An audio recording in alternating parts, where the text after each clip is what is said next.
சுமங்கலி பூஜையில் சிந்துவை கலந்துக்க கூடாதுன்னு சொல்லியும் சிந்து அந்த சுமங்கலி பூஜையில் கலந்துக்கணும்னு சொல்லிட்டு சுமங்கலி பூஜை நடக்கிற இடத்துக்கு போகிறாங்க. அங்கே போனதும் ஏய் நில்றி அங்கே ஒரு அடி உள்ளே எடுத்து வச்சா பார்த்துக்கோ அப்படின்னு அன்னபூர்ணி கோவமாக பேசுகிறாங்க. உடனே சிந்து இருந்துக்கிட்டு நான் என் புருஷனுக்காக இந்த சுமங்கலி பூஜையை கண்டிப்பாக செஞ்சே அவன் என் புருஷன் கூட சேர்ந்து கண்டவெல்லாம் என் புருஷன் பக்கத்தில் நிற்கிறதுக்கு நான் அனுமதிக்க மாட்டேன் அப்படின்னு சொல்லிட்டு சிந்து சொல்கிறாங்க.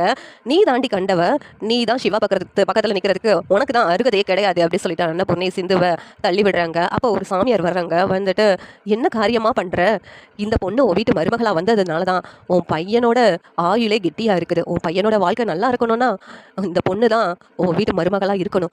நீ தப்பான முடிவெடுத்து உன் பையனோட வாழ்க்கையை பாழாக்கிடாதமா.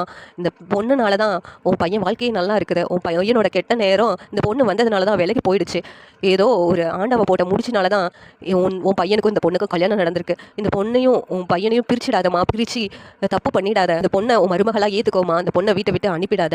அப்படி அனுப்பினா உன் பையனோட வாழ்க்கை தான் பாழாகிடும்.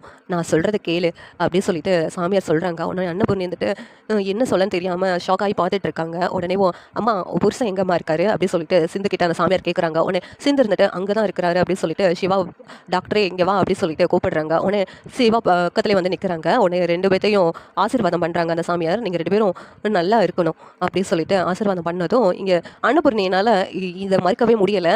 சிந்துவை மருமகளாக ஏற்றுக்கணும்னு ஒரு முடிவு வருது. ஏன்னா சாமியாரே சொல்லிட்டாங்களே, இனிமேல் நம்ம என்ன அதை மீறி செய்ய முடியும், சிவாவும் சிந்துவும் சேர்ந்து வாழ்ந்தாதான் நல்லா இருக்கும்னு அந்த சாமியார் சொன்ன வாக்கை என்னால் எப்படி மீற முடியும் அப்படின்னு சொல்லிட்டு ரெண்டு பேரும் சேர்ந்து வாழ்றதுக்கு சம்மதம் சொல்லிடுறாங்க. இதை பார்த்துட்டு மகா கடுப்பாயிடுறாங்க. எங்கேருந்து வந்த அந்த சாமியார் திடீர்னு வந்து எல்லாத்தையும் பாலக்கிட்டு போயிட்டானே அப்படின்ட்டு. இன்னொரு பக்கம் ஆறுமுகமும் பைரவியும் சந்தோஷமா படுறாங்க. சரி எப்படி நல்லா இருக்கும் நீங்க நினைக்கிறீங்கன்னு கமெண்ட் பண்ணுங்க. இந்த வீடியோ பிடிச்சிருந்தா லைக் பண்ணுங்க, ஷேர் பண்ணுங்க, சப்ஸ்கிரைப் பண்ணுங்க. தேங்க்யூ.